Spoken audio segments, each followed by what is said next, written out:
You know what's crazy, man? Sometimes in the fight game, the wildest stories don't even happen inside the cage. They happen outside of it in real life, where the punches aren't gloves and the fight isn't about a belt, but about reputation, family, and how you handle the heaviest moments life throws at you. And this one right here, it's one of those stories. It's raw, it's messy, it's emotional. And it's the kind of thing that makes you sit back and realize these guys we watch, these larger than life figures, they're human too. They bleed, they make mistakes, they try to protect the people they love. And when that gets tested in the public eye, man, the whole world reacts like it's another championship bout. And that's what makes this so fascinating, because it's not just drama, it's legacy being challenged, it's respect being questioned, it's family being pulled into the fire, and you're about to hear the whole thing broken down, every angle, every emotion. And trust me, once you dive into this, you're not going to want to look away, because this isn't just a headline. It's a story about what it really means to fight when the lights go off and the cage door's already closed.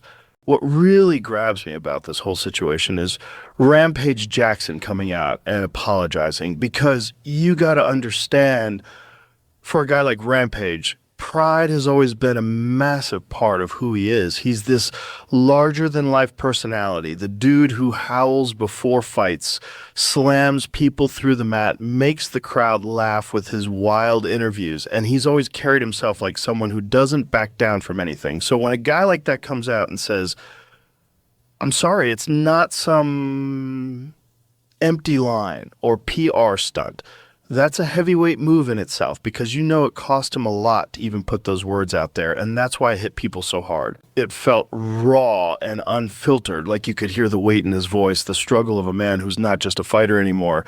He's a father, a mentor, and someone dealing with the ripple effects of this lawsuit involving Syko Stu and his son Rampage Jackson, and that's heavy, because it's not about wins and losses inside the cage anymore. It's about legacy and responsibility. It's about how the actions and mistakes in your orbit affect the people you love.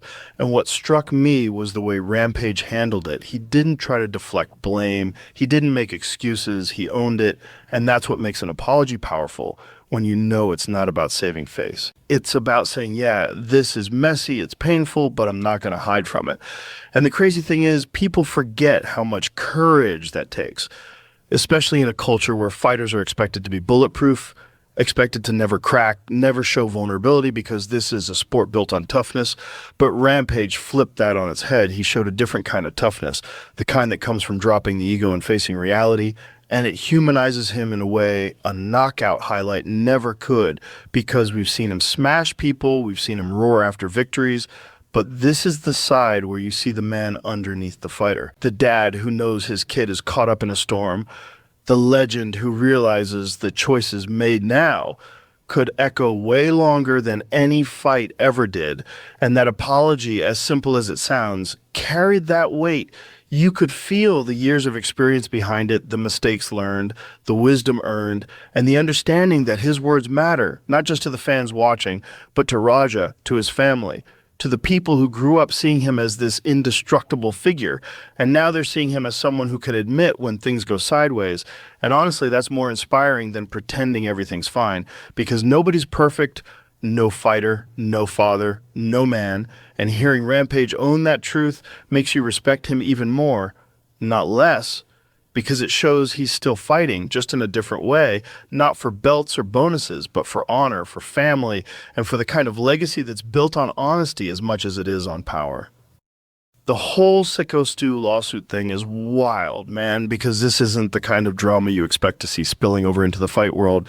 Usually we're talking about knockouts, game plans, rivalries, but now you've got this guy Syko Stu stepping into the spotlight in a completely different way.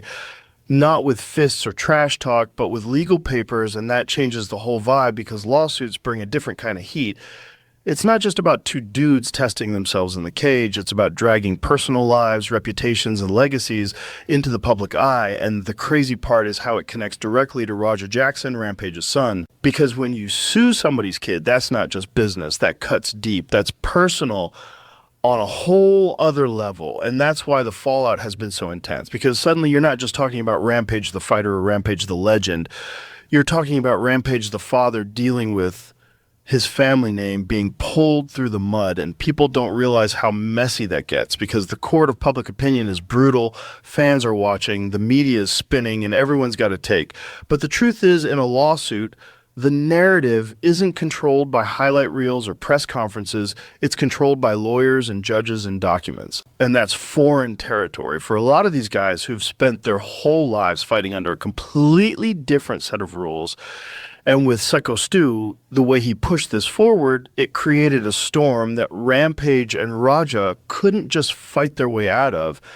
They had to face it head on in a way that's uncomfortable and unforgiving. And what makes it even crazier is the ripple effect, because it doesn't just impact Raja, it casts a shadow on Rampage's name. And that's a name that's been carved into MMA history through blood, sweat, and unforgettable moments in the cage. And now suddenly it's attached to headlines about lawsuits. And that contrast is jarring. It makes fans question. It makes media sensationalize. And it forces Rampage into a position where he has to publicly address things he probably wishes he could keep private. And that's the nature of lawsuits. They strip away that layer of protection and drag everything out into the open. And when it's connected to someone like Rampage, who has always been larger than life, it hits harder because people expect fighters to settle things with fists, not filings. But here we are, and it shows you that no matter how tough you are, no matter how famous you get, you're still vulnerable when life decides to throw something at you that you can't just punch your way through. And that's what makes this Syko Stu lawsuit so impactful. It's not just about legal jargon. It's about the collision of pride, family, and public scrutiny. And it's going to be one of those things that follows the Jackson name around whether they like it or not, because once that kind of story gets out there, it becomes part of the legacy, and the way they handle it is going to shape how people remember not just this moment, but the man and his family behind it. What makes this whole story even heavier is Rampage Jackson's role in it. Because here's a kid growing up in the shadow of one of the most iconic fighters in MMA history, carrying the Jackson name, which instantly comes with both respect and insane pressure. And now, instead of people talking about his own skills or his own path, he's getting dragged into headlines because of this Syko Stu lawsuit. And that's a tough spot for anyone, let alone someone still trying to carve out their own identity. Because the second you're tied to a legend like Rampage, people don't just see you as you, they see you as the son of the guy who slammed people into the mat, the guy who made millions of fans howl. And when your name comes up in controversy like this, it feels like you've inherited not just the glory, but the baggage too. And Raja's role in this whole thing is tricky, because he's not just some random person caught in the crossfire. He's the focal point of the lawsuit, which means everything that happens gets amplified. Every move he makes is analyzed, every reaction is scrutinized, and you can only imagine the mental weight that carries, because it's not just about defending yourself, it's about defending your family's name, it's about trying to stand tall while the world points fingers and debates your life like it's some storyline in the fight game. And honestly, the kid never asked for this spotlight in this way. He probably just wanted to do his thing, build his own legacy, maybe fight, maybe not, but either way on his own terms. And now the role he plays is forced on him, because lawsuits don't wait for you to be ready. They drag you in and demand answers, demand presence, and that pressure can either break you or forge you. And with Raja, the test is going to be how he responds to this chaos. Does he let it define him, or does he rise above it and show people he's more than just Rampage's son in the middle of a scandal? And that's the part that really interests me, because legacy in MMA isn't just built inside the cage. It's built in how you handle the hardest moments outside of it too. And Raja's role here is a crossroads moment. It's the kind of situation where if he stands strong, learns from it, and finds a way to keep moving forward, it could actually build him into someone the world respects on his own merit. Because fans love seeing resilience, they love seeing people take punches from life and keep going. And Raja's role is exactly that, whether he wanted it or not. He's in a fight right now, not with gloves and not under lights, but in the court of public opinion and real legal battles, and how he handles it is going to shape the story people tell about him for years, maybe even decades, because you don't choose these moments, they choose you. And once they do, it's on you to prove what you're really made of. The wildest part of this whole thing is honestly the public reaction, because man, The second news dropped about Syko Stu filing that lawsuit against Raja Jackson and Rampage, stepping up with that apology, the internet just went nuclear, and that's the reality of the world we live in now, where perception moves faster than facts and people build their own narratives in real time without even waiting for the full story. So on one side, you've got folks who immediately jump to defend Rampage and Raja because they see the Jackson family as fight royalty. They remember the knockouts, the slams, the howl, and they're like, nah, this has to be blown out of proportion. And on the other side, you've got critics who are like, here we go again. Another fighter's family drama spilling into headlines, and they pile on making memes, turning it into a circus. And it's crazy because Raja's name probably would have never trended at this level if not for this lawsuit, which shows how quick the public is to elevate controversy above everything else. And then you've got this huge middle section of fans, people who aren't even taking sides, but they're fascinated, they're engaged, they're talking about it because it feels like one of those moments where the fight world intersects with the messy reality of being human. And the reaction isn't just about guilt or innocence, it's about what the story represents. It's about how fame and family and legacy collide in real time. And social media makes it 10 times louder because now every move Raja or Rampage makes gets dissected in comment sections. Every apology clip goes viral. Every headline gets turned into YouTube debates. And the reaction almost becomes its own fight, like fans are sparring with each other online, throwing verbal punches over who's right, who's wrong, and what this means for Raja's future. And that pressure cooker of attention is brutal because public opinion can sway so hard it feels like a second court, the court of public reaction. And in some ways, it's even more powerful than the legal system because it sticks in people's minds. It influences reputations. And once your name gets tied to controversy, it's hard to shake off. But here's the thing. Public reaction isn't static. It shifts. It evolves. It can swing back around because fans love a redemption story just as much as they love a scandal. And if Raja finds a way to push through this storm, to show growth, to handle it with composure, then some of these same people who are clowning him now might become his biggest supporters later, because at the end of the day, fans don't just want fighters, they want characters, they want journeys, they want to feel like they're witnessing a real story unfold. And this public reaction, as messy and divided as it is actually fueling Raja's story whether he likes it or not. And that's why it's such a crazy dynamic to watch play out, because this isn't just noise, it's shaping the narrative of his life in a way that he's going to carry forward forever. When you really break this whole thing down, the piece that's going to last the longest isn't just the lawsuit or the apology or even the headlines. It's the way legacy and respect get tested and reshaped in moments like this, because Rampage Jackson's name is already cemented in the fight world as this larger-than-life figure, a dude who left a mark with power, charisma, and moments that people will talk about forever. But legacy isn't just what you did in the cage. It's how your name carries forward through your family, through your choices, through how you handle the hardest blows life throws at you. And that's where this whole Raja Jackson situation comes in. Because whether he likes it or not, his father's legacy is tied to him and his actions. And that means every controversy, every triumph, every apology, every stumble is weighed against this backdrop of respect that Rampage built across decades. And that's the crazy part. Respect in this game is earned through blood, sweat, and authenticity, but it can also be challenged and questioned the second the spotlight shifts from victories to personal struggles. And when Syko Stu filed that lawsuit, it didn't just drag Raja into the fight. It shook the foundation of how people view the Jackson family as a whole.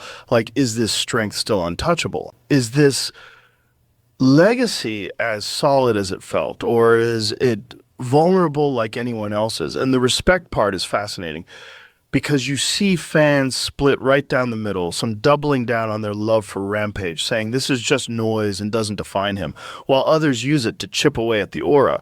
Because respect in combat sports is both brutal and fragile. It can be earned with one great moment and lost with one mistake. And yet what people often forget is that real legacy is long form. It's not defined by a single headline. It's defined by how you carry yourself across time, how you respond when the world puts you under a microscope.